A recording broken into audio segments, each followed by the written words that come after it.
la primera carta a los Tesalonicenses, el capítulo 5, versículo 23 al 24, dice así la bendita palabra del Señor. Y el mismo Dios de paz os santifique por completo, y todo vuestro ser, espíritu, alma y cuerpo sea guardado irreprensible para la venida de nuestro Señor Jesucristo. Fiel es el que os llama, el cual también lo hará. Las Sagradas Escrituras constituyen la única regla suficiente, segura e infalible de todo conocimiento, fe y obediencia salvadores. Las Sagradas Escrituras constituyen la única regla suficiente, segura e infalible de todo conocimiento, fe y obediencia salvadores. Así expresa nuestra confesión de fe lo que creemos de la palabra de Dios, la Biblia. La Biblia como el fundamento único y suficiente de lo que debemos creer para salvación y donde conocemos la voluntad de Dios para vivir una vida agradable ante sus ojos. Ella, la Biblia, la palabra de Dios, es la fuente de lo que creemos y de cómo debemos vivir. O como dicen nuestras confesiones y catecismos, es la única regla suficiente de fe y práctica. Cuando decimos entonces que la Biblia es el fundamento de nuestra fe, significa, amados hermanos, que lo que nosotros creemos como cristianos, lo creemos porque está en la palabra del Señor, porque es la palabra del Señor, porque surge de la bendita palabra de Dios. El lema de la Reforma Protestante del siglo XVI, sola Escritura, señala el retorno a la Biblia como la única fuente de revelación divina para conocimiento, para fe y práctica, y esto desechando lo que la iglesia torpemente a lo largo de 1000 años había tomado, había puesto a la par de la Biblia como fundamento de fe. ¿Qué había puesto a la par de la Biblia sobre aquello que debían creer y sobre aquellas cosas que serían guía para vivir sus vidas? A la par de la Biblia habían puesto la tradición, una supuesta revelación oral, o sea, enseñanzas que supuestamente no habían quedado escritas, pero que se venían transmitiendo en la jerarquía eclesiástica de boca en boca, una tradición oral, la tradición, una revelación oral, y al lado de esas enseñanzas no escriturales, pero que supuestamente ellos eran los guardianes de esas enseñanzas que se daban voz a voz, junto a esta, el magisterio. ¿Qué es el magisterio? Eran todas las doctrinas ex cátedra, o sea, todas las enseñanzas que no están en las escrituras, pero que eran generadas por la jerarquía en la cabeza del Papa. ¿Y cómo se generaban nuevas enseñanzas y nuevas doctrinas? Porque el Papa reclamaba esa sucesión apostólica, era básicamente un sucesor de Pedro, por lo tanto tenía de alguna manera autoridad apostólica y por lo tanto tenía el derecho de generar nueva doctrina. Así que el lema de la Reforma Protestante, sola Escritura, señaló ese retorno a la única fuente de revelación divina para conocimiento, fe y práctica, desechando este tipo de cosas que torpemente la iglesia había puesto a la par de las escrituras. Ahora, lo triste, lo trágico y lo preocupante es que muchos cristianos hoy han desechado el principio de la sola Escritura para abrazar junto a la Biblia otras fuentes de revelación, lo que en últimas es desechar a la Biblia misma como suficiente. Las nuevas revelaciones, las doctrinas extrabíblicas, las filosofías humanas, las emociones y las experiencias personales subjetivas ahora se han convertido en el cimiento de arena sobre la que muchos pretenden vivir una fe a su medida y tratar de agradar al Dios de su imaginación, ni más ni menos. Eso es lo que sucede cuando al lado de la Escritura yo voy poniendo otras fuentes de revelación como las mencionadas. Finalmente empiezo a tratar de ver, a tratar de vivir una vida de fe o a creer con algo que no tiene un sustento cierto, que es falso, porque no es la sola palabra del Señor, y a través de toda esta fuente tratar de vivir una vida también que supuestamente agrade a Dios, pero es un Dios que tan solo está en su imaginación, no es el Dios de las Escrituras. Ahora, por supuesto que esto no es algo propio de este tiempo, aunque como nosotros vivimos en este tiempo, realmente la preocupación inunda nuestro corazón. Pero estos errores no son algo propio de este tiempo, y mirar a los errores del pasado, como vamos a hacer en estos dos siguientes sermones, específicamente cuando veamos dos errores doctrinales, nos advierte sobre los peligros, de no mantenernos, de no defender, de no salvaguardar, de no proteger, de no mantener, de no cumplir la función de la iglesia de ser un protector, un cimiento, de no mantenerse sobre la roca inamovible de nuestra fe, que es la sola Escritura. Debe ser entonces la iglesia del Señor Jesucristo guardián de la verdad que nos ha sido legada, y el principio de la reforma de sola Escritura es algo que debemos mantener para no terminar nosotros simplemente y terriblemente tergiversando la fe que nos ha sido legada por la acción del Espíritu Santo en la bendita palabra del Señor. Ahora, ya terminando esta primera carta a los tesalonicenses, hacemos este paréntesis que señalé para poder estudiar un poco estos dos errores doctrinales que mencioné del sermón anterior. Los errores doctrinales del perfeccionismo y el error doctrinal del tricotomismo. Porque este texto que leímos y que ya fue expuesto de 1 de Tesalonicenses 5, 23 y 24 es el texto preferido usado para tratar de dar sustento bíblico a estas enseñanzas, aunque realmente estas enseñanzas parten el perfeccionismo que vamos a ver hoy, de la experiencia subjetiva que tuvo una persona, y la otra, que es el tricotomismo, parte, aunque muchos no lo sepan, de una filosofía pagana. Así que, como se pueden dar cuenta, estos dos errores no parten realmente de un texto que es malentendido, parten de una experiencia personal subjetiva y que trata de buscar en la Escritura sustento, y parten de una filosofía pagana que trata de acomodar también la Escritura para que le cuadre perfectamente en lo que esto enseña. Ahora, hoy nos vamos a detener en la falsa doctrina del perfeccionismo. Leamos una vez más entonces 1 de Tesalonicenses 5, 23 al 24. Dice así: y el mismo Dios de paz os santifique por completo, y todo vuestro ser, espíritu, alma y cuerpo, sea guardado irreprensible para la venida de nuestro Señor Jesucristo. Fiel es el que os llama, el cual también lo hará.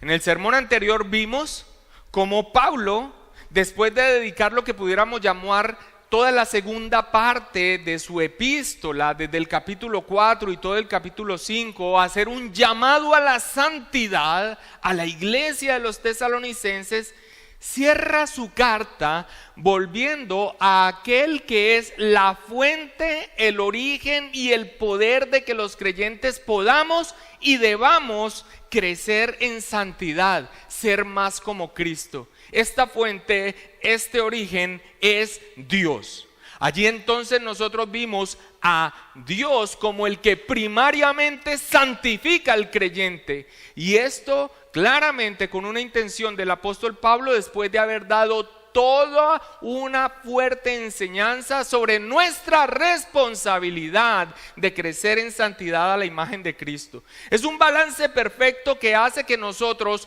no nos quedemos con un activismo pensando que depende de nosotros. Allí hay una responsabilidad. Pero cuando muestra que el que nos santifica es Dios, sabemos que todo aquello que estamos llamados a hacer lo podemos hacer porque Dios nos ha capacitado y porque Dios está actuando aún por medio de su bendita palabra, sus medios y de manera inmediata por su Santo Espíritu en nuestra propia santificación.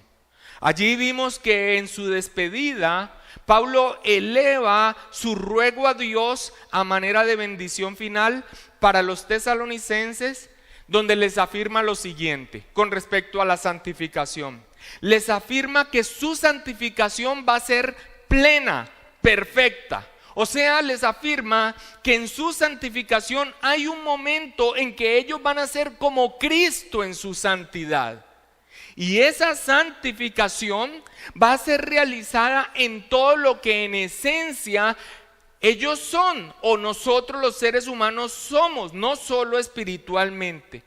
Pero allí en ese texto que él eleva como ruego a Dios en bendición final, señalando esta promesa, nos dice que esto se va a realizar en un momento específico. ¿Cuándo?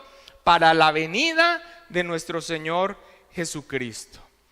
Eso fue lo que vimos, que la santificación es una obra primariamente de Dios, que será perfecta, que seremos como Cristo en su santidad, que esto implica todo lo que es nuestro ser, pero que se completará cuando Cristo vuelva en la glorificación de los creyentes. Esto fue lo que vimos y esto es lo que significa el texto. Ahora, algunos han tomado la expresión y el mismo Dios de paz os santifique por completo. Algunos han tomado esa expresión, os santifique por completo, o como otras versiones traducen, los santifique enteramente como sustento a su doctrina perfeccionista. ¿Qué enseña el perfeccionismo? El perfeccionismo enseña que hay una segunda obra de gracia, y voy a mencionar lo que enseña un error. No sea yo lo diga y diga, ay sí, yo creo eso. No, voy a decir que enseña el perfeccionismo y esto es un error doctrinal. El perfeccionismo enseña que hay una segunda obra de gracia posterior al nuevo nacimiento, o sea, una obra que Dios hace por su gracia que va después de nuestro nuevo nacimiento, y dice que en esa segunda obra de gracia que pasa después, toda influencia del pecado es quitada del creyente en esta vida. La Cueva lo explica así: este sistema sostiene que el creyente puede llegar en esta vida a verse libre de pecado y lleno de santidad moral. También se conoce esta falsa doctrina como entera santificación o perfección cristiana, amor perfecto. También se conoce como la plenitud de la bendición o la vida victoriosa. En los artículos de fe contenidos en el manual de la Iglesia Pentecostal del Nazareno o la Iglesia Nazarena, dice que es una iglesia que sostiene esta falsa doctrina, dice en la sección llamada la santidad cristiana y la entera santificación en su artículo 10 en el manual, dice: creemos que la entera santificación es el acto de Dios subsecuente a la regeneración, por el cual los creyentes son hechos libres del pecado original o depravación y son llevados a un estado de entera devoción a Dios y a santa obediencia perfecta hecho por el amor. El perfeccionismo, al menos en el protestantismo moderno, tiene sus raíces en Juan Wesley. Esto de que hay una segunda obra que Dios hace en los que ya son creyentes y que en algún momento de su vida quita toda presencia y toda influencia del pecado, es algo que tiene sus raíces en Juan Wesley, quien enseñó que la santificación puede ser completa y absoluta en esta vida. El amor perfecto. Este es el término preferido de Wesley. Él decía, podría llevarse a cabo desde este lado de la gloria. Juan Wesley fue un hombre inglés del siglo XVIII que estudió en Oxford, o estaba estudiando en Oxford teología, y junto con un hombre muy notable, George Whitefield, y otros varones que estaban estudiando, formaron un pequeño club para estudiar la Biblia. Su propósito entonces era aprender más de la palabra del Señor, pero en la práctica tener una vida cristiana devota. Y esto como reacción a lo que percibían como una apatía en la iglesia de Inglaterra, o la iglesia anglicana a la que ellos pertenecían.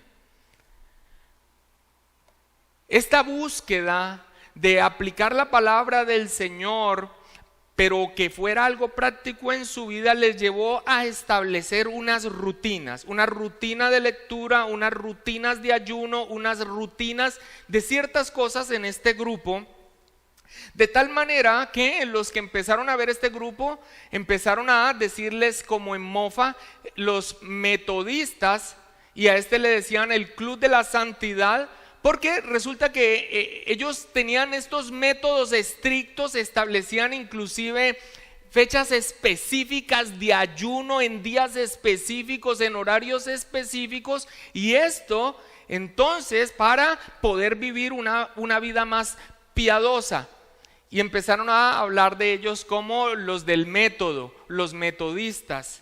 A Wesley le pareció bien la mofa y empezó a llamarse desde ese momento los metodistas de Oxford, los metodistas de Oxford. Ahora, esa vida piadosa, ese querer vivir en la santidad al Señor, les impulsó positivamente en la cabeza de George Whitefield a salir a predicar más allá de las sedes de los locales de las parroquias de las iglesias. George Whitefield empezó a predicar en campo abierto, lo cual no era común a trabajadores, a granjeros, a mineros, y esto finalmente terminó en un impulso para una fuerte actividad misionera. Wesley empezó a imitar esto, pero con el tiempo Wesley empezó a desligarse de las convicciones reformadas de Whitefield y abrazó el arminianismo. Y cuando hablo de arminianismo es que dentro de su entendimiento no escritural, sino muy racional, empezó a ver al hombre como capaz de responder por sí mismo en fe y tomar una decisión por Dios. Empezó a ver a Dios como alguien que había construido la mitad del puente de la salvación, pero que con la fe de la persona se construía la otra mitad del puente. Estoy utilizando palabras mías para ilustrar un poco esto. Como el hombre es el que tiene que hacer algo por sí mismo sin la acción del Espíritu Santo para entonces poder ser salvo, ese hombre, si no lo hacía, también podía dejar anulado el deseo de Dios de salvar a alguien. Por lo tanto, la voluntad de Dios de salvar quedaba limitada al permiso que el hombre le diera a Dios para que obrara en su vida. Y por otro lado, como el hombre era el que había dado ese paso por sí mismo de fe, de decidir en Cristo, entonces debía mantenerlo, porque si lo perdía, entonces también, como dependía de él, también podía perder su salvación. Este es el arminianismo, y Wesley abrazó el arminianismo con un énfasis de que la salvación es para todo aquel que la acepte, y su entendimiento de que todos pueden por sí mismos aceptarla si quieren, como una determinación propia inherente en el hombre. Sobre todo entonces se considera que Wesley derivó en el arminianismo y en el error por su impulso de ganar almas, pero desligarse de las escrituras. Él consideraba que si se predicaba el evangelio, pero que si se creía que había algunos elegidos para salvación, él no podía hacer una libre oferta del evangelio porque estaba siendo hipócrita, porque cómo podía ofrecer el evangelio si había algunos salvos. Las respuestas a este tipo de cosas son clásicas. Y es que aunque nosotros sabemos que desde la eternidad Dios ha elegido para salvación, estamos llamados a predicar a toda carne porque nosotros no sabemos quiénes son los elegidos para salvación. Es más, saber que Dios ha elegido para salvación es lo que nos impulsa más a predicar el evangelio, porque si confiásemos en la respuesta del hombre, nadie respondería, porque partimos de lo que la palabra del Señor enseña con respecto al estado del hombre, que el hombre está muerto en delitos y pecados, que el hombre es esclavo del pecado y que el hombre es ciego e incapaz de aceptar las cosas que vienen del Espíritu de Dios. La labor entonces de Wesley le llevó a las colonias americanas en Georgia, en donde todo terminó en una decepción, en un mal testimonio, y él regresó deprimido a Inglaterra, donde tuvo una experiencia al asistir a un culto donde se reunían cristianos moravos. Y en esa experiencia que él tuvo en ese culto, sintió que era libre de la influencia del pecado. Él escribió: alrededor de las 9:15, mientras describía el cambio que Dios obra en el corazón a través de la fe en Cristo, hablando del predicador, sentí que mi corazón se calentó extrañamente.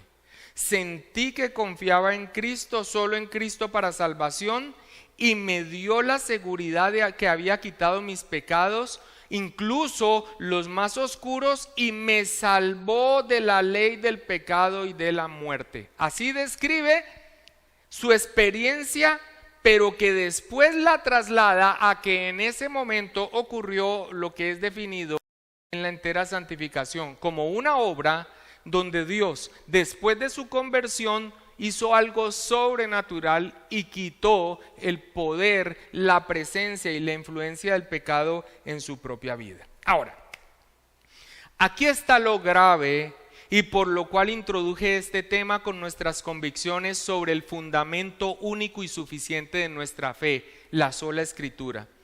Hermanos, una experiencia personal, subjetiva, no puede ser la fuente de lo que creemos y mucho menos generar una doctrina.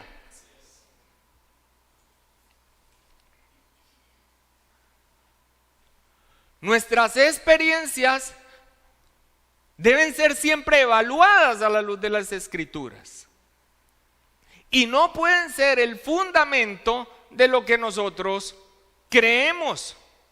No hay nada más voluble, no hay nada más engañoso que las emociones, percepciones y sentimientos humanos. Hay personas que siguen esgrimiendo que la sola Escritura, y sin embargo hay hechos de su pasado, de supuestas revelaciones y moveres en donde Dios le guió de una manera sobrenatural, que casi que podrían ponerlo a la misma par de la revelación bíblica porque lo dan por hecho. Nuestras percepciones y nuestras experiencias son tan subjetivas como la experiencia de aquel niño en el barrio Ciudad Capri en 1976 que durmió toda una noche en terror porque debajo de su cama había una serpiente, y cada vez que el niño tenía el valor de mirar bajo la cama, allí estaba la serpiente, que a la luz del día se dio cuenta que era un gancho de ropa que había quedado parado con un osito.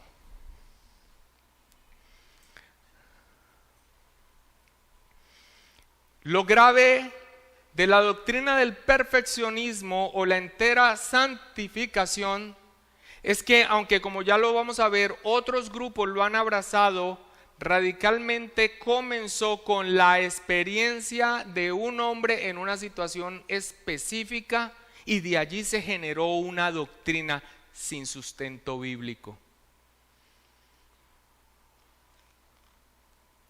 La posición de Wesley, claramente arminiana, o sea, donde se centra en el hombre y su capacidad, incluso afectó esta falsa doctrina de la entera santificación.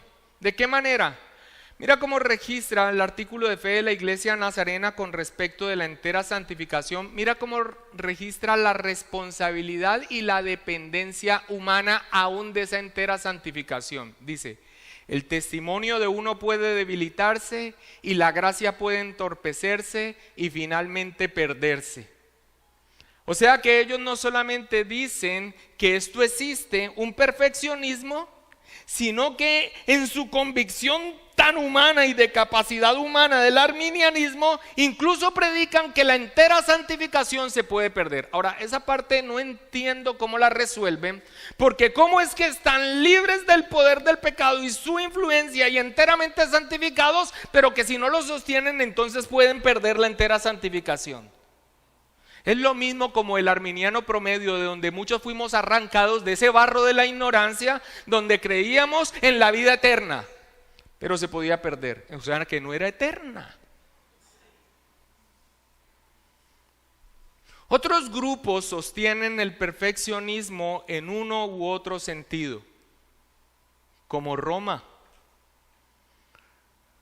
La Iglesia Católica dice que en algunos casos y por un especial privilegio de Dios, alguien que ha sido justificado, y quienes han estado en los diferentes espacios de estudio de la iglesia saben que ellos confunden justificación y santificación. Para ellos justificación es algo así como una santidad infusa en el hombre que le capacita para poder hacer lo que es agradable de Dios. Lo devuelve a un estado de gracia donde él es capaz de hacer algunas cosas por sí mismo, ahora capacitado para poder agradar a Dios. Y esto en cuanto a salvación. Pero esto va más allá, dice: en algunos casos, por un especial privilegio de Dios, alguien ha sido justificado. En ese sentido, puede evitar todo pecado.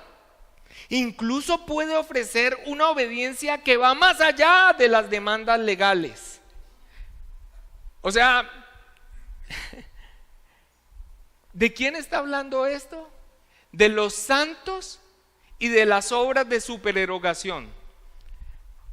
Ellos lo que creen es que hay personas que están libres de la influencia del pecado y que incluso cumplen con toda la ley de Dios y les sobra.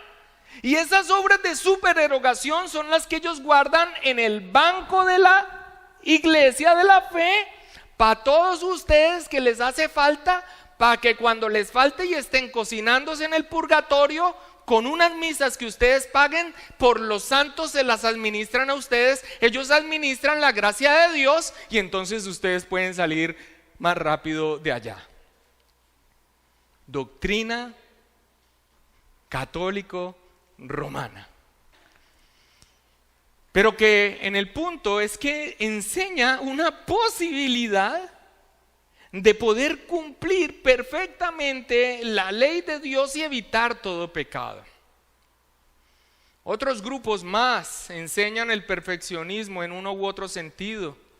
Sproul dice: esta doctrina surgió con las enseñanzas de Juan Wesley y continuó con el movimiento pentecostal primitivo. El logro de la perfección es considerado como la segunda obra de gracia que es obrada instantáneamente en el corazón del creyente. Pero como bien lo anotó B.B. Warfield, el perfeccionismo está enquistado en muchas partes. Él lo encontró en los sermones de avivamiento de Charles Finney. Ahora, este señor era arminiano y wesleyano, un terrible teólogo, pero fue el mismo que se inventó el cuentico de que la gente pasara para adelante.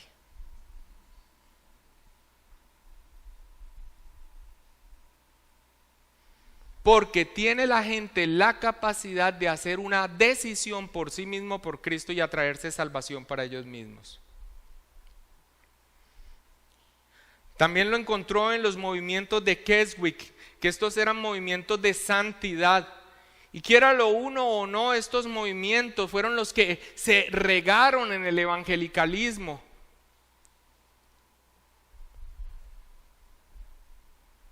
Por todo nuestro continente, y dentro de ellos incluido el pentecostalismo. Warfield también lo vio entre los fundamentalistas de la década de 1910, que eran partidarios de lo que se llamaba la vida victoriosa. El movimiento de la vida victoriosa enseñaba que en la salvación no lo recibimos todo, sino que tenemos que esperar hasta una segunda bendición o esperar un momento posterior de empoderamiento para vivir plenamente la vida cristiana. Ahora, voy a hacer un alto ahí. Yo no sé si usted está notando que todos estos movimientos tienen este segundo acto de Dios obrando, en donde hay cristianos comunes y hay cristianos enteramente santificados. Hay cristianos comunes y cristianos bautizados por el Espíritu Santo, y la evidencia es que hablan en lenguas.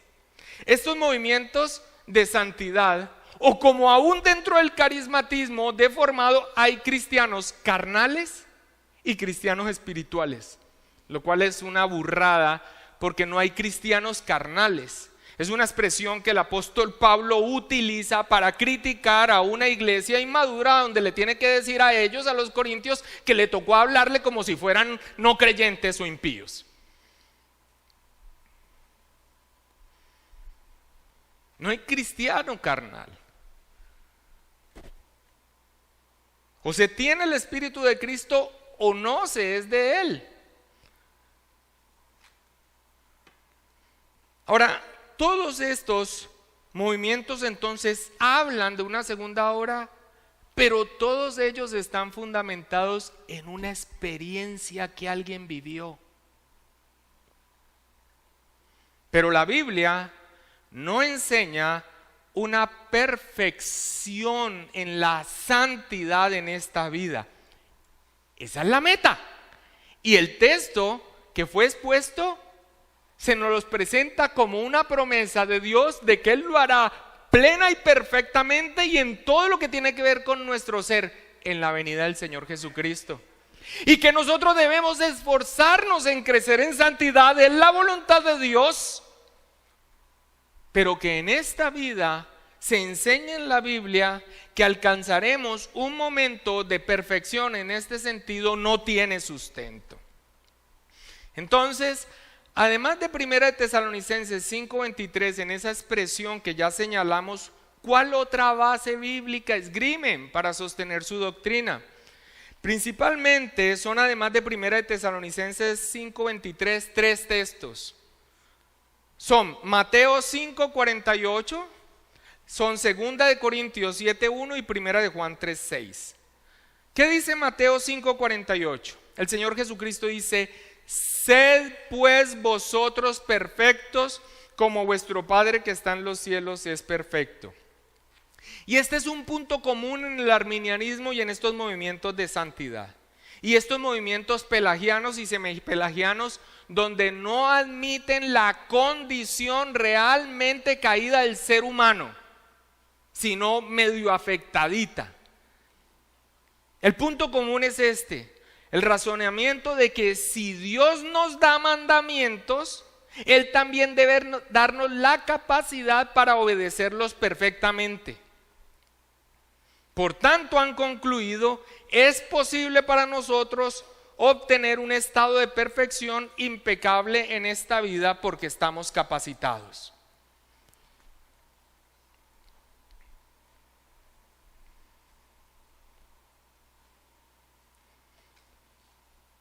Ahora, tal vez usted sienta allí un cortocircuito porque dice, pero estábamos hablando de una segunda obra de gracia donde Dios hace algo, pero ahorita estamos hablando de que tienen la idea de que los creyentes tienen la capacidad, porque si Dios pide, que cumplamos sus mandamientos o exige el cumplimiento de sus mandamientos, es porque tenemos la capacidad de que cumplamos los mandamientos. Al fin, ¿qué? ¿Es una segunda obra de Dios o es una capacidad humana?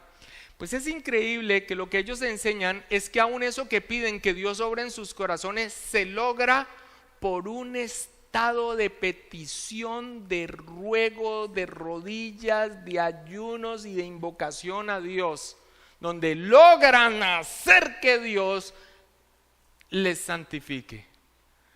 No niegan entonces un obrar sobrenatural de Dios, pero aún ese obrar sobrenatural de Dios se logra por el esfuerzo humano.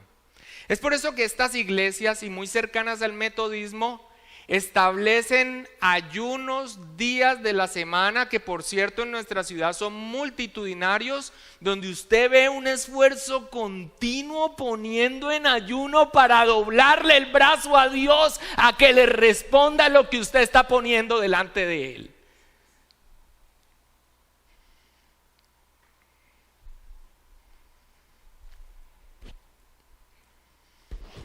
Por supuesto que Dios manda a todas las personas en todo lugar a que obedezcan su ley moral. Y tiene culpable a todo hombre de no obedecerlo, no importa si es redimido o si es creyente. Él no baja sus estándares, solo que los creyentes serán juzgados por el cumplimiento de sus estándares morales, su ley, en otro que los cumplió por ellos, Cristo Jesús, y sus justicias no son imputadas a nosotros. Pero cuando el Señor Jesús manda que seamos perfectos como nuestro Padre Celestial es perfecto, no es que esté enseñando la posibilidad de una pureza moral absoluta, sino que es la meta a la cual debemos apuntar y es la norma por la cual Dios va a juzgar a todo hombre. Al no creyente le va a juzgar por sus obras. De allí la que pregunta por el indiecito que vivía en América antes de que llegara el evangelio, tranquilo, no va a haber injusticia. Dios le va a juzgar rectamente. Según la palabra, ya está en una condición de juicio, pero también será juzgado de acuerdo a sus obras y sus intenciones y su pecado y será hallado culpable. Y nosotros también por las obras, pero con humildad presentaremos los méritos de Cristo, sus obras perfectas y nuestros pecados y nuestra deuda como saldados en la cruz del Calvario en Cristo Jesús. Así que cuando el Señor en Mateo 5:48 está diciendo que seamos perfectos como nuestro Padre, lo que está señalando es la meta a la cual nosotros debemos apuntar y también la norma por la cual Dios va a pedir cuentas. Su ley es una expresión de su perfección. La ley de Dios es buena. El hecho de que nosotros no seamos capaces de estar a la altura de ese ideal no significa que nosotros lo vamos a rebajar. Lo que significa más bien, entendiendo el Evangelio, es que cada vez más y profundamente con convicción entendemos que necesitamos la gracia de Dios, el perdón de Dios diariamente para vencer lo que queda del pecado en nosotros, mortificándolo y vivir una vida en respuesta de gratitud a la salvación tan grande que hemos recibido en Cristo Jesús. El Señor Jesucristo en Mateo 5:48 no está enseñando entonces que alcanzaremos una pureza moral absoluta aquí. Segunda de Corintios 7:1 es el otro texto que ellos presentan como argumento y dice: así que, amados, puesto que tenemos tales promesas, está hablando del apóstol Pablo a los Corintios, limpiémonos de toda contaminación de carne y de espíritu, perfeccionando la santidad en el temor de Dios. Quienes abrazan el perfeccionismo, dice, allí el apóstol Pablo está diciendo, Este es nuestro deber, perfeccionar la santidad en el temor de Dios, hacerla perfecta. Podemos hacerla perfecta. Ahora, Pablo lo que está apuntando aquí es a la meta que todos los creyentes debemos tener. No está diciendo que algunos lo vamos a conseguir aquí, sino que ese es el ideal moral al que Dios quiere que todos los creyentes aspiren. No hay otro sustento que nos diga que se consigue aquí. Y el otro texto es 1 de Juan 3:6, donde dice: todo aquel que permanece en él no peca. Todo aquel que peca no le ha visto ni le ha conocido. Ahora, si vamos a tomar estos versículos para probar una perfección impecable, una entera santificación, pues vamos a tener que probarlo para todos los cristianos. Porque aquí el apóstol Juan está hablando lo que es cierto de todos los que son nacidos de Dios, los que por la fe han visto a Cristo y están en una relación con Él. ¿Y cómo podrían entonces explicar de verdaderos creyentes que en sus procesos de madurez cristiana aún tropiezan, como todos los creyentes, con el pecado? Así que cuando dice todo aquel que permanece en él no peca, y todo aquel que peca no le ha visto ni le ha conocido, lo entendemos mejor unos versículos más adelante de a qué se está refiriendo con no peca. En el versículo 9, en 1 de Juan 3:9 dice: todo aquel que es nacido de Dios no practica el pecado, porque la simiente de Dios permanece en él y no puede pecar porque es nacido de Dios. Por otro lado, como lo vamos a ver en el primer capítulo de 1 de Juan, nos va a decir que el que dice que no tiene pecado es mentiroso y hace mentiroso a Dios. Entonces, ¿qué es lo que está diciendo aquí Juan?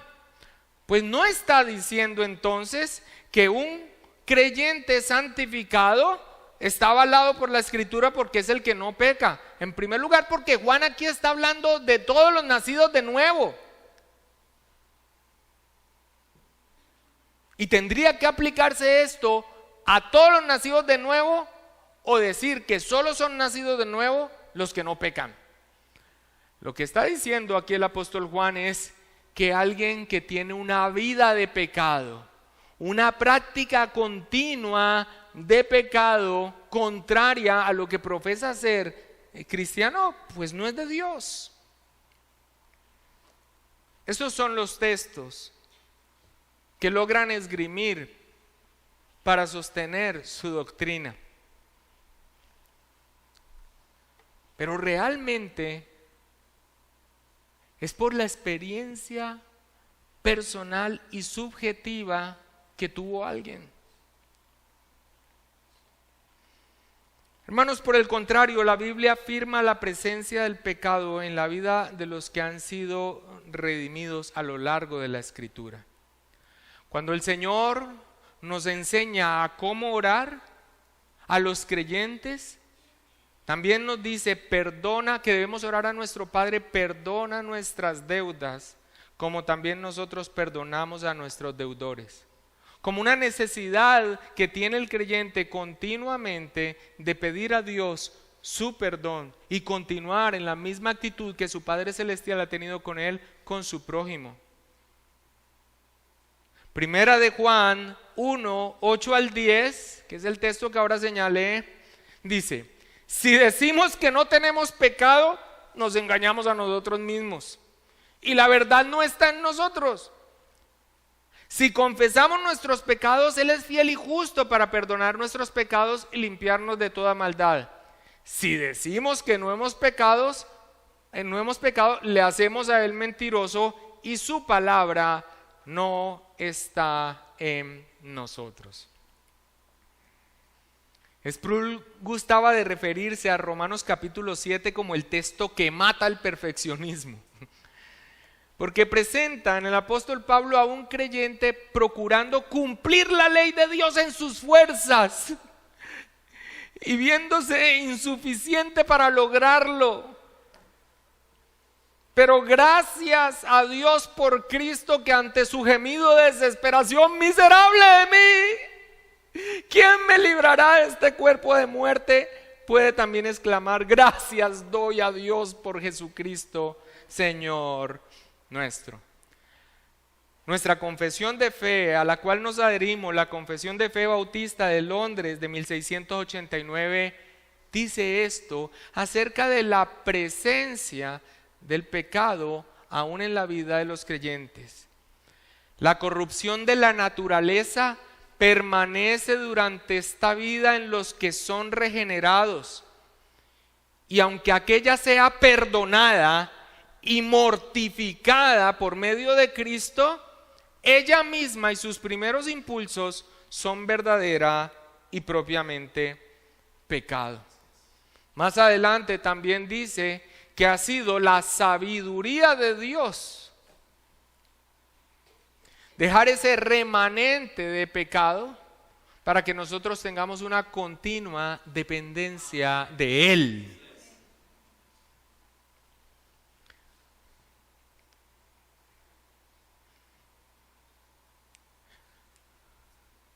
El perfeccionismo no tiene sustento bíblico.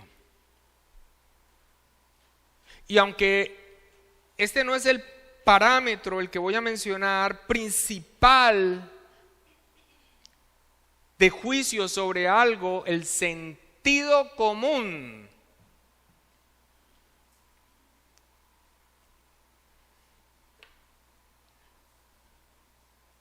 y la experiencia evidente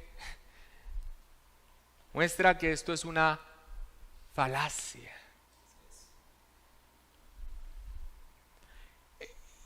Y lo que quiero es hoy presentar una falsa doctrina que brota de una experiencia personal subjetiva, pero el próximo miércoles una doctrina también falsa que brota de algo que se da como bíblico, pero que la gente ignora que viene desde una filosofía pagana. Y que Dios quisiera que esto nos inquietara a mucho de lo que inclusive traemos de nuestras creencias y que no nos hemos tomado el trabajo de ir a la Escritura a ver su sustento. Nos lo hemos tragado así, entero. Algunas son vergonzosas y penosas y otras son un poco más elaboradas. Pero ¿cuántos de aquí no hicieron una línea genealógica para ver hasta dónde iban sus maldiciones generacionales y a ver quién fue el tatarabuelo mío que me tiene fregado a mí?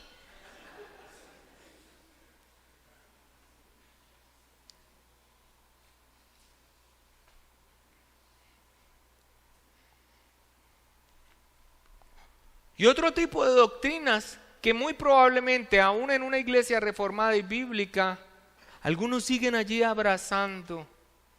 Por eso continuamente el impulso es a que busques un bendito espacio de edificación formal en la Escritura. Necesitamos seguir creciendo y seguir manteniendo para nuestra vida y para los que vienen allí después de nosotros el legado de la reforma de la sola Escritura como fundamento de fe y de práctica en nuestra vida. Quisiera terminar, antes de ir a unas reflexiones finales, con las líneas de la brillante refutación que hace A.H. Strong, teólogo bautista reformado, muy apreciado, la brillante refutación que hace A.H. Strong del perfeccionismo de Wesley. Él dice: el perfeccionismo es falso en sus fundamentos. Tiene tres falsos presupuestos. 1. Ve principalmente la ley como el termómetro que mide la condición moral de las personas. No sé si lo notan. Las personas son el centro y la ley de Dios entonces es con respecto a las personas. Y él dice: no, principalmente es el reflejo de la infinita santidad de Dios. Pero si yo veo la ley de Dios como aquello que yo voy cumpliendo y entonces así voy viendo entonces mi escalón donde voy, en dónde estoy centrado yo estoy centrado es en mí y en mí con respecto a la ley de Dios. Pero como Strong bien lo anota aquí, la ley de Dios lo que principalmente muestra es el reflejo de la infinita santidad de Dios, y cuando yo veo el reflejo de la infinita santidad de Dios me muestra mi condición.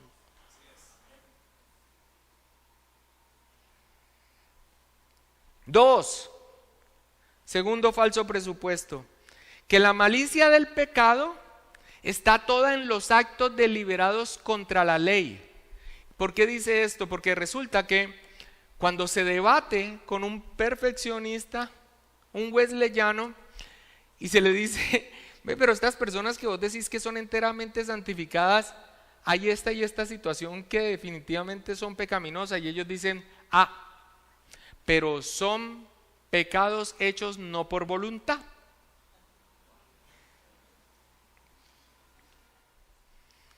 Entonces, dice Strong, dice, como si la corrupción no penetrase en todos los recovecos de nuestra intimidad, y añade, no olvidemos que el hombre no solo hace pecados, sino que es pecador por naturaleza. 3, que el albedrío humano es capaz de, dicen ellos, escoger en favor de Dios en cada decisión, persistir en ese propósito y cumplir en cada momento las obligaciones que ello implica. Capacidad humana, capacidad humana, capacidad humana, capacidad humana. Y dice, como si la caída original no le hubiese afectado en todo lo que el hombre es. Y remata señalando la contradicción del perfeccionismo a las enseñanzas de la Biblia. 1, la Escritura afirma que nadie está sin pecado, ya hemos visto varios textos. 2, la Biblia nos presenta a los personajes más piadosos en toda la Biblia cometiendo graves pecados. Todos, excepto nuestro Señor Jesucristo, que fue sin pecado. O sea, entera santificación en la Biblia no hay. 3, el Nuevo Testamento presenta en Pablo la perfección como algo imposible de alcanzar en esta vida, pero la meta a la que nos debemos dirigir. No que lo haya alcanzado ya, ni que ya sea perfecto, sino que prosigo por ver si logro hacer aquello por lo cual fui también nacido por Cristo Jesús. Hermanos, yo mismo no pretendo haberlo ya alcanzado, pero una cosa hago, olvidando ciertamente lo que queda atrás y extendiéndome a lo que está delante, prosigo a la meta, al premio del supremo llamamiento de Dios en Cristo Jesús. Y permíteme dar en unas reflexiones finales, iniciar con unas palabras del teólogo Lyle Lenz. Él escribe, el perfeccionismo lleva a las personas a la perdición. Les dará a las personas un sentido falso de seguridad, haciendo que pasen por alto sus verdaderos pecados. También puede llevarlos a la desesperación, porque tarde o temprano la ley de Dios revelará que la vida de esa persona es completamente incapaz de alcanzar los estándares de Dios, cuando él en la soledad se compare a la perfección que Dios exige. O me pongo la careta del santo perfectamente perfeccionado, o entro en el desespero de darme cuenta que eso es una mentira. El perfeccionismo es peligroso porque lleva a las personas a confiar en sus propias obras para la salvación, en lugar de solamente la obra de Cristo. El perfeccionismo mira a la ley para cumplir lo que solamente en el Evangelio se puede lograr: la santificación de la vida cristiana.